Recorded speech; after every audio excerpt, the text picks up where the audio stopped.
வணக்கம். இன்னைக்கு முக்கியமான செய்திகள் என்ன அப்படிங்கிறத நம்ம ஃபர்ஸ்ட் ஷார்ட்டா பார்த்துடலாம். First news.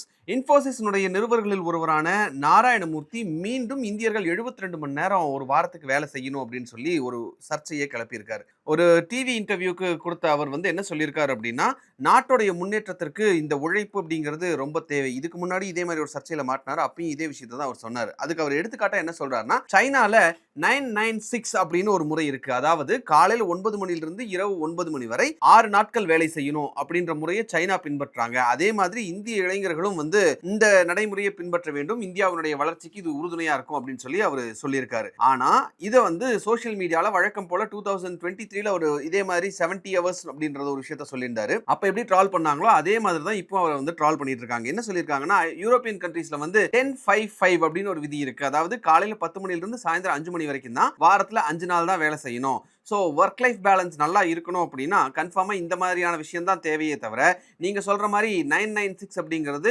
எம்ப்ளாயீஸ் உடைய ஒர்க் லைஃப் பேலன்ஸை கம்ப்ளீட்டா கொலாப்ஸ் பண்ணிடும் அப்படின்னு சொல்லி எதிர்த்தரப்புல இருந்து நாராயணமூர்த்தி அவர்களை ட்ரால் பண்ணி இந்த மாதிரியான சோசியல் மீடியா பதிவுகளையும் நம்ம பார்க்க முடிகிறது. ஸோ இதே மாதிரி தான் 2023லையும் நாராயணமூர்த்தி சொன்னது 70 மணி நேரம் ஒரு வாரத்துக்கு வேலை செய்யணும் அப்படின்னு சொன்னது ட்ரால் ஆச்சு. இப்போ அவர் என்ன சொல்லியிருக்காரு அப்படின்னா, இது கட்டாயம் இல்லை, இது தனிப்பட்ட தேர்வு தான் அப்படின்னு சொல்லி ஒரு விஷயத்த முடிக்கிறதுக்காக ட்ரை பண்ணியிருக்காரு. But still it was trolled completely. அடுத்தது, புற்றுநோய் சிகிச்சை உலகில் ஒரு மிகப்பெரிய திருப்பம் அப்படின்னே சொல்லலாம். ரஷ்யா எக்ஸ்டெரோமிக்ஸ் mRNA கேன்சர் வேக்சினை ட்ரையல் பார்த்துருக்காங்க. அந்த ட்ரையல்ல 100% ரிசல்ட் கிடைச்சிருக்கிறதா ரஷ்ய ஆராய்ச்சியாளர்கள் சொல்லியிருக்காங்க. என்ன நடந்திருக்குன்னா, இந்த தடுப்பூசி அப்படிங்கிறது இப்போதைக்கு இந்தியாவில் கிடையாது. ஆனாலும் பல புற்றுநோயால் பாதிக்கப்பட்டிருக்கக்கூடிய நோயாளிகள் வெளிநாட்டுக்கு போய் இந்த மெடிசனை எடுத்துக்கணும், இந்த வேக்சின் எடுத்துக்கணும் அப்படின்னு விரும்புகிறாங்க அப்படின்னு தகவல் வந்திருக்கு. இந்த வேக்சின், குறிப்பாக இந்த வேக்சின் அப்படிங்கிறது டியூமர் செல்களை தாக்கி உடல்ல இயற்கையாகவே நோய் எதிர்ப்பு சக்தியை அதிகரிக்கிறதுக்கான வேக்சின் அப்படின்னு சொல்லி ரஷ்யா தரப்புல இருந்து சொல்லப்பட்டிருக்கு. ஃபர்ஸ்ட் ஃபேஸ்ல 48 பேருக்கு மட்டும்தான் இதை ட்ரையல் பார்த்துருக்காங்க. ஸோ 48 பேருக்கு ட்ரையல் பார்த்ததை வச்சு நம்ம ஒரு கன்க்ளூஷனுக்குலாம் வந்துட முடியாது. இந்தியாவில் இந்த தடுப்பூசி கிடைக்கணும் அப்படின்னா DCGI மற்றும் CDSCO மாதிரியான அமைப்புகள்ட்ட இருந்து நமக்கு அங்கீகாரம் கிடைக்கணும். முழுமையான கிளினிக்கல் ட்ரையல் முடியணும். அது மட்டும் இல்லாமல் சேஃப்டி பற்றின டேட்டாஸ் நமக்கு ரொம்ப கிளியராக இருக்கணும். அப்படி இருந்தால் மட்டும்தான் இதை இந்தியாவில் யூஸ் பண்ண முடியும். அப்படிங்கிறதுனால மருத்துவர்கள் சொல்கிறாங்க அப்படின்றதுக்காக இதில் போய் யாரும் ட்ரையல் பார்க்காதீங்க. இது ட்ரையல் பார்க்குற ஒரு விஷயம் கிடையாது. எதிர்காலத்தில் இந்த மாதிரியான mRNA கேன்சர் வேக்சின்ஸ், அதாவது கேன்சரை தடுக்கக்கூடிய வேக்சின்ஸ் வரும் அப்படின்னு நம்பிக்கை பிறந்திருக்கக்கூடிய இந்த சிச்சுவேஷனில் நீங்கள் போய் அதை ட்ரையல் பார்க்கறதுக்கான சரியான டைம் இல்லை. கரெக்டான கிளினிக்கல் ட்ரையல்ஸ் எல்லாம் முடிஞ்சதுக்கு அப்புறம் தான் சரியான தகவல்கள் வரும் அப்படிங்கிறது இப்போ கிடைச்சிருக்கக்கூடிய செய்தி. அடுத்தது, இந்திய வரலாற்றிலேயே மிகப்பெரிய கார்ப்பரேட் மோசடி அப்படின்னு சொல்லப்பட்ட வழக்குகளில் ஒன்று ரிலையன்ஸ் கம்யூனிகேஷன்ஸ் உடைய வழக்கு. அது மீண்டும் இப்போ தலைப்புச் செய்தியாக மாறி இருக்கு. என்ன நடந்துச்சு அப்படின்றத பார்க்கலாம். இந்த முறை நேரடியாக உச்சநீதிமன்றமே தலையிட்டு இருக்கு. ஸோ அங்கே தான் ப்ராப்ளம் இன்க்ரீஸ் ஆயிருக்கு. ஸோ உச்சநீதிமன்றம் தலையிட்டு அனில் அம்பானி, CBI, ED உட்பட விசாரணை அமைப்புகளுக்கு ஒரு நோட்டீஸ் அனுப்பியிருக்காங்க. ஸோ அதன் அடிப்படையில் இந்த விசாரணை, அதாவது CBI மற்றும் ED இந்த அனில் அம்பானி கம்யூனிகேஷன்ஸ் கேஸை விசாரிப்பாங்க அப்படின்னு எதிர்பார்க்கப்படுது. இந்த வழக்கு மறுபடியும் தொடங்குறதுக்கான பின்னணி காரணம் என்ன அப்படின்னா, முன்னாள் மத்திய செயலராக இருந்தவர் சர்மா, அவர் என்ன பண்றாருன்னா ஒரு பொதுநல வழக்கு ஒன்று தாக்கல் பண்றாரு. அதுல ரிலையன்ஸ் கம்யூனிகேஷன் நிறுவனமும் அதன் துணை நிறுவனங்களும் வங்கி கடன்கள்ல பல்லாயிரக்கணக்கான கோடி ரூபாயை திருப்பி தராம போலி உத்தரவாதங்கள் மூலமா அந்த பணத்தை வாங்கி அதை திசை திருப்பியிருக்காங்க அப்படின்னு சொல்லி ஒரு பொதுநல வழக்கு ஒன்று தாக்கல் பண்றாரு. இந்த குற்றச்சாட்டு 2007 2008லேயே தொடங்கி 10 ஆண்டுகள், 2007 2008லேயே தொடங்கி 10 ஆண்டுகளுக்கு மேல விசாரணை நடந்தது அப்படின்ற விஷயத்தையும் அவர் அந்த வழக்கிலே சொல்லியிருக்காரு. ஸோ இப்போ சீஃப் ஜஸ்டிஸ் கவாய் என்ன சொல்லியிருக்காரு அப்படின்னா, அவர் தலைமையிலான அமர்வு மத்திய அரசு, CBI, என்ஃபோர்ஸ்மெண்ட் டைரக்டரேட் மற்றும் அனில் அம்பானி இவங்க 4 பேருக்கும் நோட்டீஸ் அனுப்பியிருக்காங்க. 3 வாரங்களுக்குள்ள உங்களுடைய பதிலை நீங்க தாக்கல் பண்ணணும் அப்படின்னு சொல்லியிருக்காங்க. ஸோ இந்த வழக்கை பொறுத்த வரைக்கும் ஃபாரன்சிக் ஆடிட் அப்படிங்கிறது 2007லேயே முடிஞ்சிருச்சு. ஆனால் FIR அப்படிங்கிறது 2025ல் தான் பதிவு செய்யப்பட்டிருக்கு.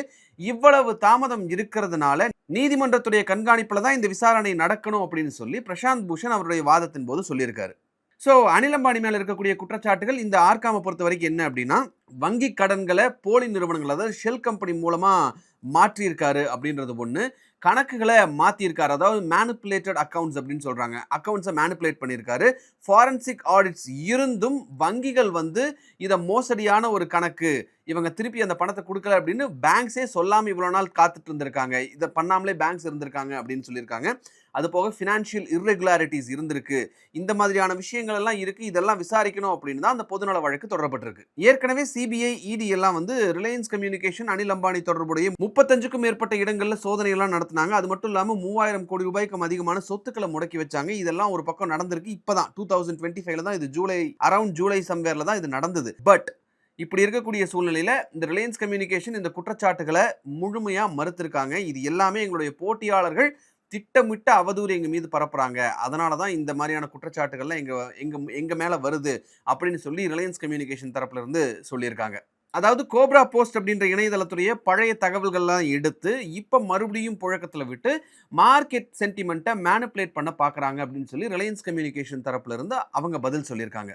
ஸோ இந்த வழக்கு மறுபடியும் 2007, 2008க்கு அப்புறம் இவ்வளோ நாள் அமைதியாக இருந்தது. இப்போ மறுபடியும் சூடு பிடிக்க தொடங்கியிருக்கு. அனில் அம்பானி என்ன பதில் சொல்ல போறாரு, இந்த வழக்கில் யார் யார் மாட்ட போறாங்க, பொறுத்திருந்து பார்க்கலாம். அடுத்தது பெங்களூர்ல ஒரு இன்ட்ரெஸ்டிங்கான விஷயம் நடந்திருக்கு.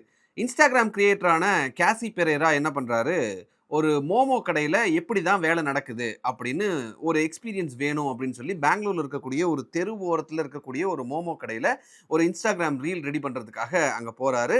அங்கே போய் அவர் என்ன பண்ணுறாருனா, அந்த மோமோக்கான பிளேட்டிங், கஸ்டமர் ஹேண்ட்லிங், கடையினுடைய மொத்த வேலை ஓட்டம் எப்படி இருக்குது அப்படின்றத எக்ஸ்பீரியன்ஸ் பண்ணுறதுக்காக ஒரு நாள் அங்கே வந்து வேலை பார்த்து அந்த வீடியோவை வந்து இன்ஸ்டாகிராம் ரீலாக போட்டிருக்காரு. அதுதான் இப்போ பெரிய பிரச்சனையாக உருவாயிருக்கு. என்ன நடந்திருக்கு அப்படின்னா, அந்த கடை சாயந்தரம் 5 மணிலிருந்து இரவு 10 மணி வரைக்கும் தான் மோமோ விற்கிறாங்க. அந்த குறிப்பிட்ட நாளில் வந்து அவர் 950 பிளேட்ஸ் ஆஃப் மோமோஸ் வந்து நான் சேல் பண்ணேன் அப்படின்னு சொல்லி, அந்த சேல் நடந்தது அப்படின்னு சொல்லி அவர் சொல்லியிருக்காரு. ஸோ அப்ராக்சிமேட்டாக ஒரு பிளேட்டும் 110 ரூபா அப்படின்னு கணக்கில் வச்சா கூட 5 மணி நேரம் அந்த கடை திறந்திருந்ததுக்கு 1,04,500 ரூபா அவர் வருமானம் பார்த்துருக்கார் அப்படின்னு சொல்லி அவர் அந்த ரீலில் போடுறாரு. ஸோ அதன் அடிப்படையில் பார்த்தா 31,35,000 ரூபாய் ஒரு மாசத்துக்கு அவருடைய வருமானம். தெருவோரத்தில் இருக்கக்கூடிய ஒரு மோமோ கடை சாயந்தரம் 5 மணிலிருந்து 10 மணி வரைக்கும் 5 மணி நேரம் தான் வேலை செய்யும். ஆனால் ஒரு மாசத்துக்கு 31 லட்சம் ரூபாய் அவருக்கு வருமானம் அப்படிங்கிறது தான் இந்த ரீலுடைய சாராம்சம். இதை சொன்ன உடனேயும் யாருனாலையும் நம்ப முடியல, இவ்வளோ பண்ண முடியுமா, இவ்வளோ வருமானம் எடுக்க முடியுமா அப்படின்னு சொல்லி நிறைய கமெண்ட்ஸ் வந்தாலும் அந்த வீடியோ 18 மில்லியன் வியூஸ் வரைக்கும் போயிருக்கு. ஆனால் ஒரு சிலர் வந்து வெறும் 5 மணி நேரம் தான், அதில் எப்படி 900+ பிளேட்ஸ் மோமோ வந்து விற்க முடியும் அப்படின்லாம் நிறைய பேர் கேள்வி கேட்டிருக்காங்க. இப்போ இதெல்லாம் வந்து ஆச்சரியம் அப்படின்னு சொல்லி ஒரு பக்கம் போயிட்டு இருந்தாலும், இன்னும் இன்கம் டேக்ஸ் இதுக்குள்ளே வரல, ஜிஎஸ்டி இன்னும் இதுக்குள்ளே வரல. இந்த வீடியோஸ் எல்லாம் கம்ப்ளீட்டாக வைரல் ஆகிட்டு இருக்கக்கூடிய சுச்சுவேஷனில் அதை பார்த்துட்டு அவங்க வந்தாங்கன்னா, மாதத்துக்கு 30 லட்ச ரூபா சம்பாதிக்கிறியே, அதுக்கு ஜிஎஸ்டி எங்கே? மாதத்துக்கு 30 லட்ச ரூபா வருமானம் பார்க்குறியே, அதுக்கு இன்கம் டேக்ஸ் எங்கே அப்படின்னு கேட்டால், ஒரு வீடியோக்கு அந்த இன்ஸ்டாகிராம் இன்ஃப்ளூயன்சர் ஆசைப்பட்டு போனார்.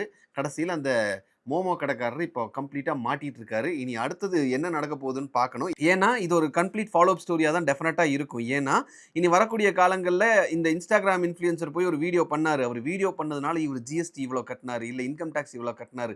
அவர் பாட்டுக்கு அமைதியாக கடையோரம் தெருவோரமாக ஒரு கடை போட்டு மோமோ வித்துட்டு இருந்தாரு, அவர் பழப்பில் மண்ணள்ளி போட்டுட்டாங்க அப்படின்ற லெவலுக்கு இனி அடுத்தடுத்த செய்திகள்லாம் வரும். ஸோ அந்த மாதிரியான நியூஸ் வந்தது அப்படின்னா I definitely let you know.